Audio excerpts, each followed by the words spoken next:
5 ওয়াক্ত নামাজ কালাম পড়ে, এরপরেও জাহান্নামে যাবে যারা, তারা হলো 17 শ্রেণীর লোক। আমরা এক নজরে আবারও বলে দিচ্ছি, হারাম খাদ্য যে গ্রহণ করে, 1, 2 আত্মীয়তার সম্পর্ক ছিন্ন করে যে, নাম্বার 3 প্রতিবেশীকে যে কষ্ট দেয়, নাম্বার 4 মা বাবার অবাধ্য সন্তান, মা বাবার কথা শোনে না সে, নাম্বার 5 উগ্র মেজাজি, টেরা, গোয়ার, সবাইকে দমায় রাখে, এই টাইপের লোক।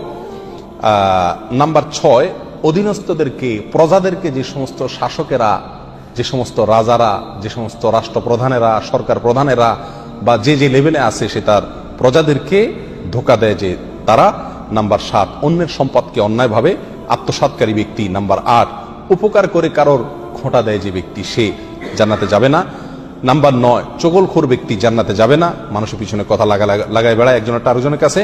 নাম্বার 10 অন্যকে নিজের পিতা হিসাবে, নিজের বাবাকে না বলে, পরিচয় না দিয়ে অন্যকে নিজের বাবা হিসাবে, পিতা হিসাবে পরিচয় দেয় যে ব্যক্তি, সে। নাম্বার 11 গর্ব এবং অহংকার করে যে ব্যক্তি, যার মনের ভিতরে অহংকার আছে, সেই জান্নাতে প্রবেশ করবে না। নাম্বার 12 রাসূলুল্লাহ সাল্লাল্লাহু আলাইহি সাল্লামকে যে ব্যক্তি ফলো করে না, তার নির্দেশকে মান্য করে না, সেই ব্যক্তি। নাম্বার 13 অকারণে তালাক কামনা করে, তালাক চায় যে মহিলা, সেই মহিলা। নাম্বার 14 দুনিয়াবী উদ্দেশ্যে যারা এলেম শিখে, কোরআন হাদিস শিখে, এলেম অর্জন করে, আলেম হয় দুনিয়াবী উদ্দেশ্যে, দুনিয়ার কোনো ধান্দায়, আল্লাহকে খুশি করা ছাড়া অন্য কোনো ধান্দায়, তারা। নাম্বার 15 চুলে বা দাড়িতে কোনো জায়গায় কালো কলব, পিওর কালো কলব ব্যবহার করে যারা, তারা।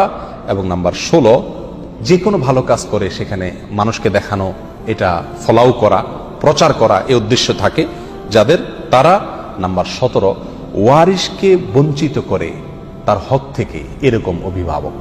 এই শ্রেণীর লোকেরা মুসলমান হয়েও জান্নাতি হতে পারবে না। আল্লাহ তাআলা আমাদের সবাইকে এই দুর্ভাগাদের তালিকা থেকে আমাদের নামগুলোকে বের করে আনার তৌফিক দান করুন।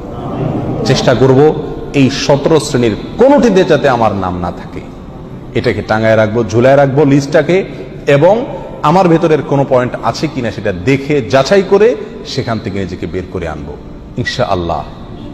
এরপরে আল্লাহ সুবহানাহু ওয়া তাআলার কাছে জান্নাত চাইতে পারবো, আশা করতে পারবো জোরালো ভাবে। আল্লাহ সুবহানাহু ওয়া তাআলা আমাদের সবাইকে আখিরাতে কিয়ামতের দিন একেবারে ফার্স্ট চান্সে, প্রথম চান্সেই জান্নাত যেন আমরা লাভ করতে পারি, জাহান্নাম থেকে মুক্তি নসিব যেন হয়, সেই তৌফিক দান করুন। জাযাকুমুল্লাহ ওয়া আখিরু দাওয়ানা আলহামদুলিল্লাহি রাব্বিল আলামিন।